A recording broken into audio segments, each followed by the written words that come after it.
Hello everyone, welcome to the video lecture series of Mathematics 4. The subject code is KAS302/KAS402 and here we are in lecture number 11 of unit number 4. So in the previous lecture हम लोग बात कर रहे थे normal distribution के बारे में, जहां हमने देखा है नॉर्मल डिस्ट्रीब्यूशन का प्रोबेबिलिटी डेंसिटी फंक्शन क्या है, what is the formula for fx, right, and what is the standard curve, and main important भी हम लोगों ने पढ़ा था, that is mean and variance derivation in case of normal distribution. Now इस lecture में अब नॉर्मल डिस्ट्रीब्यूशन पे बेस किस टाइप की प्रॉब्लम्स या क्वेश्चंस को कैसे सॉल्व करना है, किस तरह से हम प्रोबेबिलिटी कैलकुलेट करते हैं अंडर दिस नॉर्मल डिस्ट्रीब्यूशन, ये हम लोग समझने वाले हैं. तो चलिए अपना लेक्चर स्टार्ट करते हैं on practice problem on normal distribution. So straight forward problem से ही स्टार्ट कर रहा हूं because we have already done the previous lecture. मैं मान के चलता हूं कि वो लेक्चर आपको याद होगा या आपने उसके फॉर्मूले को नोट डाउन कर रखा होगा, what is the probability density function या कर्व क्या था वहां पे, राइट. अब ये आपके सामने प्रॉब्लम क्वेश्चन लिखा है और ये कहता है sample of 100 dry battery cells tested to find the length of life produce the following result. यानी एक सैंपल है जो कि 100 बैटरी सेल में जिसमें टेस्ट किए जाते हैं और उससे क्या रिजल्ट मिला, x bar is equal to 12 hour and sigma is equal to 3 hours. यानी जब 100 बैटरी सेल जो टेस्ट किए गए उनसे हमें मिला कि जो मीन वैल्यू है वो 12 आवर है, यानी उसकी लाइफ 12 आवर्स की है as a mean of these 100 cells, and standard deviation है हमारा 3 hours. Right? Now, assuming the data to be normally distributed, what percentage of battery cells are expected to have life more than 15 hours, less than 6 hours, या between 10 and 14 hours? तो यहाँ पे दिया क्या था, यहाँ पे आपके पास 100 cells, तो 100 cell में किसी का लाइफ 20 भी हो सकता है, तो किसी की लाइफ 0 भी हो सकती है, किसी की लाइफ 10 है तो किसी की लाइफ 15 भी हो सकती है. तो इस तरह के आपके 100 सेल्स हैं जिनका ऑन एन एवरेज मीन जो दिया गया दैट इज योर 12 आवर्स. अब मुझे कैलकुलेट करना है, अब इन 100 सेल में से वो परसेंटेज बतानी है जहां पे आपके जो सेल्स हैं वो 15 आवर्स से ज्यादा रखते हैं अपनी लाइफ, या ऐसे सेल्स जो 6 आवर्स से भी कम है अपनी लाइफ में, या ऐसे सेल जिनकी लाइफ 10 और 14 आवर्स के बीच में है. तो इस टाइप के क्वेश्चन को हम नॉर्मली डिस्ट्रीब्यूशन से सॉल्व करते हैं. वैसे भी आपको क्वेश्चन में स्ट्रेट फॉरवर्ड एक वर्ड लिखा हुआ आ जाएगा नॉर्मली डिस्ट्रीब्यूटेड, तो यहां से आप इसे पहचान कर सकते हो कि यहां पे नॉर्मल डिस्ट्रीब्यूशन अप्लाई होना है, राइट. अब नॉर्मल डिस्ट्रीब्यूशन क्या कहता है, नॉर्मल डिस्ट्रीब्यूशन में हमने पढ़ा था कि we will let a function z is equal to x minus mu by sigma. तो यहां पे x क्या है, that is your given portion more than 15 hour, तो this 15 hour is your x. अगर मैं फर्स्ट केस की बात करूं तो मैं पहले z को कैलकुलेट कर रहा हूं, तो ये हो जाएगा 15. What is mu, mu is basically mean that is 12, and what is sigma, sigma is basically 3 is given in the question. तो ये यहां पे वैल्यू सॉल्व करके देगा 1, राइट. यानी कि मुझे प्रोबेबिलिटी किसकी चाहिए थी, मुझे प्रोबेबिलिटी चाहिए when x is greater than 15, right, more than 15 hour. But इसी चीज को हमने z में कन्वर्ट कर लिया, तो ये क्या हो गया, probability of z is greater than 1 because when x is 15 then z is 1. So अब मैं प्रोबेबिलिटी इस वैल्यू की कैलकुलेट करूंगा, probability z is greater than 1. और इस प्रोबेबिलिटी को कैलकुलेट कैसे करूंगा, स्ट्रेट फॉरवर्ड. अगर मैं नॉर्मल कर्व की तरफ आपको याद दिलाऊं, we have a normal curve like this, right. तो इस नॉर्मल कर्व में हमने पढ़ा था कि ये पोर्शन आपका सिमेट्रिक होता है and this area is of 0.5 and this second area is also have 0.5. तो अगर मुझे z इज ग्रेटर देन 1 चाहिए, यानी कि z यहाँ पे 0 से लेके इनफाइनाइट तक वेरी कर रहा है, तो z इज ग्रेटर देन 1 का मतलब क्या हुआ कि वो एरिया जो इस 1 से ज्यादा, यानी ये पूरा का पूरा एरिया एज अ आंसर हमें यहाँ पे चाहिए. अब लेकिन इसे कैसे कैलकुलेट करूं, सो आई नो कि ये जो हाफ एरिया है when z ranges from 0 to infinity, तो इस हाफ एरिया की वैल्यू होती है 0.5, राइट. सो अगर इस कंप्लीट एरिया में से मैं इस एरिया को माइनस कर दूं, कौन से एरिया को, 0 से 1 के बीच वाले, राइट. सो मुझे क्या मिल जाएगा, मुझे मिल जाएगा 1 से ग्रेटर वाला एरिया. यानी कि मैं इसे क्या लिख सकता हूं, this can written as 0.5 minus area between z is equal to 0 and z is equal to 1, right. अब ये जो कंडीशन है ये आपको क्वेश्चन में गिवन आ सकती है कि for the normal curve z is equal to 0 और z इज इक्वल टू 1 के बीच में कितना एरिया होता है. और अगर क्वेश्चन में मेंशन नहीं है तो you have supplied a particular table, जिसे हम नॉर्मल टेबल बोलते हैं, and this is the normal table type of table, जहां से आपको ये वैल्यू लुकअप करनी पड़ेगी. अभी वैल्यू कैसे लुकअप करेंगे, फ्रॉम दिस नॉर्मल टेबल. यहां पे आपको z गिवन होता है, तो इस z को आप यहां पे देखोगे हमें कौन सी वैल्यू चाहिए, 1 के लिए, राइट तो इस टेबल के अंदर ये जो वैल्यू यहाँ पे बनी है 0.1, 0.2, 0.3, 0.4, 0.5, 0.6, 0.7, 0.8, 0.9 and this is the value 1. अब 1 के आगे हो सकता है आपके पास यहाँ पे 1.1 बनता या 1.15 बनता, because it is what, it is a normal distribution. Right so अभी यहाँ पे केवल 1 है, तो 1 के आगे मेरे पास पॉइंट में क्या लग रहा है, दैट इज 1.00. तो इसका मतलब मेरी वैल्यू कौन सी होगी, 0.3413 इज माई वैल्यू. राइट तो z हमेशा 0 से आपका स्टार्ट हुआ और 0 से 1 के बीच में, यानी 0 और 1 का मैंने एरिया लिया, वो कितना है, दैट इज 0.3413. तो ये वैल्यू मुझे यहाँ पे लिखनी है, तो मेरा आंसर हो जाएगा 0.5 माइनस 0.3413 और इसको सॉल्व करेंगे तो ये मिलेगा 0.1587. right so this is the probability कि how many cells, right, how many cells are having life more than 15 hours, जिसको हमने नॉर्मल स्टैंडर्ड कर्व में चेंज करके तब सॉल्व कर लिया. तो ये तो प्रोबेबिलिटी है ना. But now what is the percentage, ये आपसे पूछा है what are the number of cells. ये तो केवल एक प्रोबेबिलिटी है, बट ऐसे कितने सेल्स होंगे, तो ऐसे सेल्स कितने होंगे, अगर मैं इसको 100 से मल्टीप्लाई कर दूं तो आई गॉट 15.87%. तो ये जो आपसे पूछा गया था यहाँ पे what percentage of battery cell या how many numbers of battery cell, तो जितने आपको बैटरी सेल दिए हैं उससे आप इस प्रोबेबिलिटी को मल्टीप्लाई कर दोगे तो दिस विल गिव्स यू 15.87%, क्योंकि यहाँ पे 100 है तो सेम वैल्यू आपको परसेंटेज भी दे रही है. बट अगर यहाँ 100 की जगह 1000 होता तो फिर मैं इसे 1000 से मल्टीप्लाई करता, I will get 158.7%.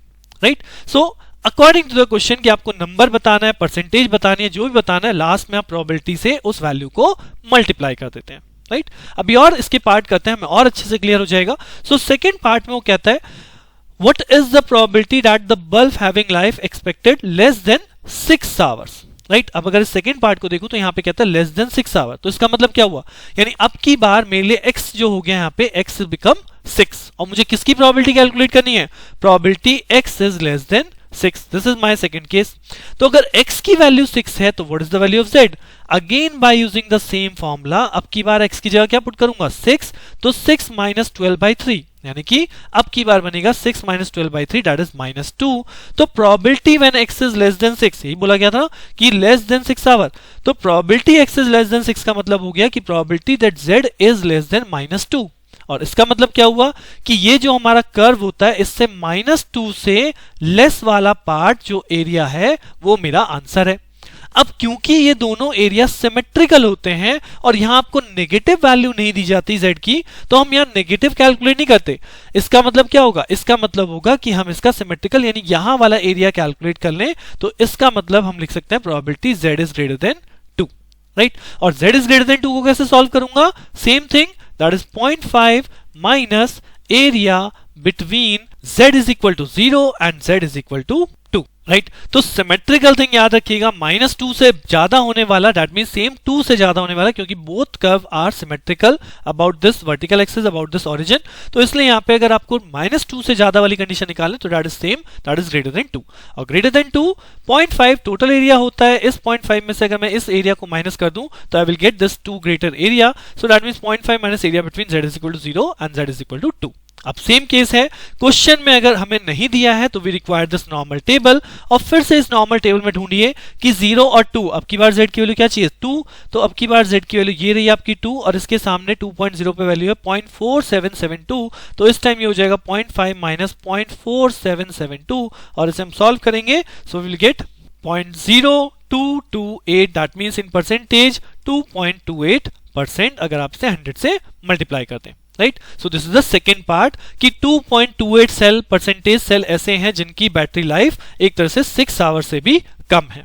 Right and what is the third case, third case हमें क्वेश्चन में कहता है बिटवीन 10 एंड 14 आवर्स, यानी कि अब क्या है, अब यहाँ पे अपने आप में x की 2 वैल्यू दी गई है, यानी मुझे प्रोबेबिलिटी कैलकुलेट करनी है when x ranges greater than 10 and less then 14. इसका मतलब ये तो x की कंडीशन होगी, तो z कैसे निकालें, z का वही same formula, z is equal to x minus mu by sigma.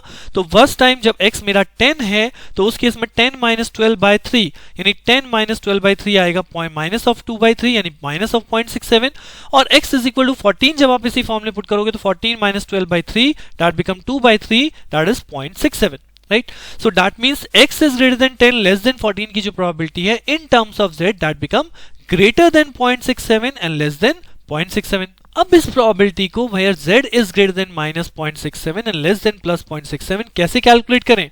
सो फिर से वही एक रफ स्केच कीजिए अपने कर्व का, कि कर्व क्या होता है, स्टैंडर्ड कर्व इस तरह से होता है, कहीं पे यहाँ पे -0.67 होगा और कहीं पे यहाँ पे +0.67 होगी z की वैल्यू, बिकॉज z एक्सेस 0 से लेकर इंफिनिटी तक वैरी करती है। तो अब वो कहता है कि -0.67 और 0.67 के बीच का एरिया, यानी कि ये एरिया जो है ये मेरा आंसर है। तो इसका मतलब क्या हुआ कि 0 से और 0.67 के बीच के एरिया और 0 से -0.67 का एरिया, इन दोनों को क्या करना है, ऐड करना है। बट बेसिकली नेगेटिव पार्ट तो मेरा होता ही नहीं, वो तो मैं कहां मानता हूं, ओवरलैप ही तो मानता हूं। तो अगर मैं 0 से 0.67 के बीच का ही एरिया कैलकुलेट करूं और इसी एरिया को क्या कर दूं, इसी एरिया को कर दूं 2 into, तो दैट मीन्स मेरा टोटल एरिया हो जाएगा। सो इस टाइप के फॉर्मूले को आप लिख सकते हो 2 into the area between, right, किसके इसके बीच में, z is equal to 0 and z is equal to 0.67। अब 0.67 कैसे टेबल से देखा जाएगा? सो 0.6 आई रिक्वायर्ड 0.67, तो यहाँ पे 0.0 है, यहाँ पे 0.1 हो गया, 0.2 हो गया, 0.3 हो गया, 0.4 हो गया, 0.5 हो गया, 0.6, तो this is the 0.6 value, right. अब इसके आगे क्या चाहिए, 7, तो 7 कहां से आएगा, दिस इज 0.00, 0.01, 0.02, 0.03, 0.04, 0.05, 0.06, 0.07, तो 0.6 में अगर 0.07 को ऐड करूंगा तो अल्टीमेटली क्या बनेगा, 0.67। तो 0.6 आपको रो वाइज देखना है और 0.7 आपको कॉलम वाइज लाना है, ये दोनों जहां पे क्रॉस कर रहे हैं over this point, so this is your answer, that is 0.67, right. और अगर मैं यहां से अब इस लाइन को हटा दूं तो यहां पे दोबारा देखिए, यहां पे 0.6 था और यहां पे 0.7 था, तो दिस आंसर इज 0.2485, यानी कि हमारा आंसर क्या बना, हमारा आंसर बना था 2 into area between 0 and 0.67 for z की वैल्यू, राइट। और ये वैल्यू कितनी है, that is 2 into 0.2485, so this become equal to 0.4970 and this is given as 49.7%, right. सो इस टाइप के क्वेश्चन, ये भी आ चुका है आपके लास्ट टाइम पेपर में, बट इस टाइप के क्वेश्चन आपके नॉर्मल डिस्ट्रीब्यूशन पे बनते हैं। नॉर्मली आपको क्वेश्चन में मेंशन दी जा सकती है वैल्यू, और या फिर आपको ये टेबल आपको अपने एग्जाम ड्यूरेशन में प्रोवाइड हो जाएगी, राइट। सो अनदर क्वेश्चन देखते हैं, सो दैट हमारी अंडरस्टैंडिंग और अच्छी बने। So this is next question, जहां पे मैंने टेबल की जगह वैल्यू को इसी क्वेश्चन के अंदर इंसर्ट कर दिया है। कैसे, अभी क्वेश्चन कहता है assume mean height of shoulders to be 68.22 inches with a variance of 10.8 inches square, right? How many soldiers in a regiment of 1000 would you expect to be over 6 feet tall? यानी कि हमें बताना है ऐसे कितने number of soldier हैं जो कि 6 फीट से ज्यादा आ रहे हैं, राइट। तो 6 फीट का मतलब क्या हो गया, हमें ये वैल्यू तो इंचीज में दी गई है, राइट। तो 6 फीट का मतलब हो जाएगा 6 multiply by 12, that is 72 inches, यानी ये है मेरे लिए क्वेश्चन में x। What is x bar? X bar is 68.22 inches, and what is variance? Variance sigma is equal to 10.8. तो based on this values हम calculate कर सकते हैं z is equal to x minus mu by sigma. So x की value हो गई 72 minus 68.22 divided by, now this is what? This is variance, right? तो यहाँ पे variance given है, variance होता है sigma square में, यहाँ पे sigma लिख दिया, this is sigma square because this is variance. तो यहाँ पे आपको under root of 10.8 लिखना पड़ेगा for sigma, और जब इसे solve करेंगे you will get the value of z is equal to 1.15, right? So हमें कैलकुलेट करना है how many soldiers in a regiment of 1000 would you expect to be over 6 feet tall. तो यानी probability when the x is greater than 72, 6 feet का मतलब 72 inches. तो जब x 72 है तो उसमें z क्या हो गया, 1.15, तो यानी we want to calculate the probability when the z is greater than 1.15. यानी अगर मैं फिर से एक कर्व का ही एग्जांपल लूं, यहां पे आपको कर्व एक रफ स्केच में लाना होता है सो दैट हम इजीली आंसर तक पहुंच जाएं। अब यहाँ पे z 1.15 अगर यहाँ पे है तो ग्रेटर देन 1.15 का मतलब ये एरिया हमें चाहिए, और ये एरिया कैसे आएगा, फिर से अगर मैं 0.5 यानी कि इस कंप्लीट हाफ एरिया में से इस पार्ट को माइनस कर दूं तो I will get that value. तो इसको मैं क्या लिखूंगा, 0.5 minus area between z is equal to 0 and z is equal to 1.15, and this time given that the area under the standard normal curve between z is equal to 0 and z is equal to 0.35 इतना है, between z is equal to 0 and z is equal to 1.5 इतना है।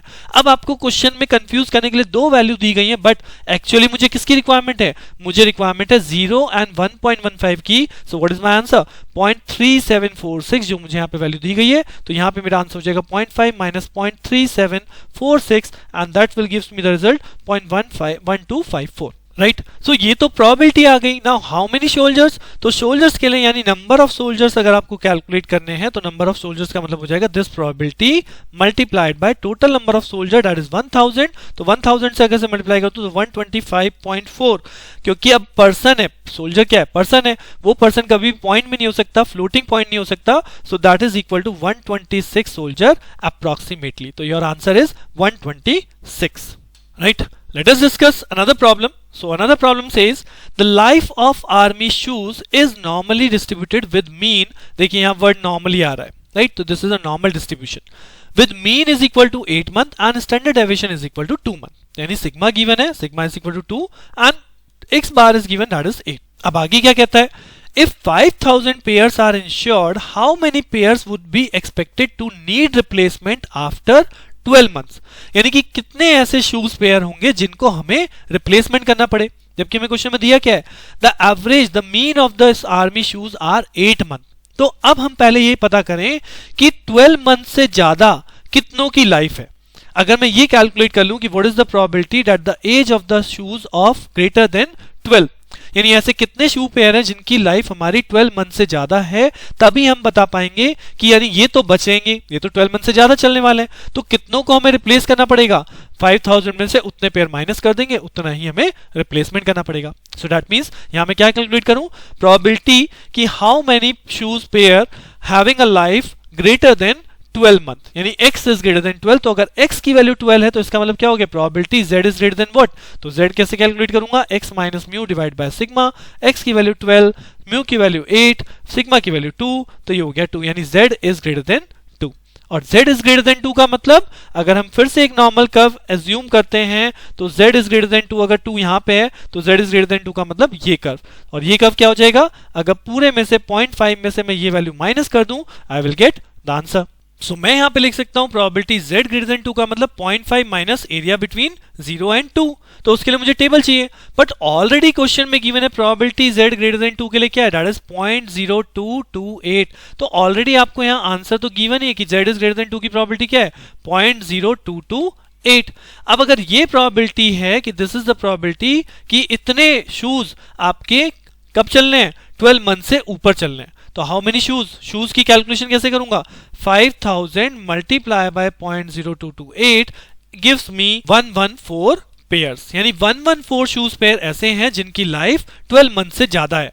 तो जिनकी life 12 month से ज्यादा है वो तो रिप्लेसमेंट चाहेंगे नहीं, रिप्लेसमेंट कौन चाहेगा, नाउ 5000 टोटल में से 114 को माइनस किया, so after 12 months I need 4886 shoes pair को रिप्लेस करना पड़ेगा, क्योंकि इनकी जो लाइफ है वो 12 मंथ से ज्यादा है ही नहीं, ऑन एन एवरेज 8 थी, तो 12 मंथ से ज्यादा कितने हैं, 114। सो दैट मींस मुझे 5000 माइनस 114 यानी कि 4886 पेयर्स को रिप्लेस करना पड़ेगा, राइट।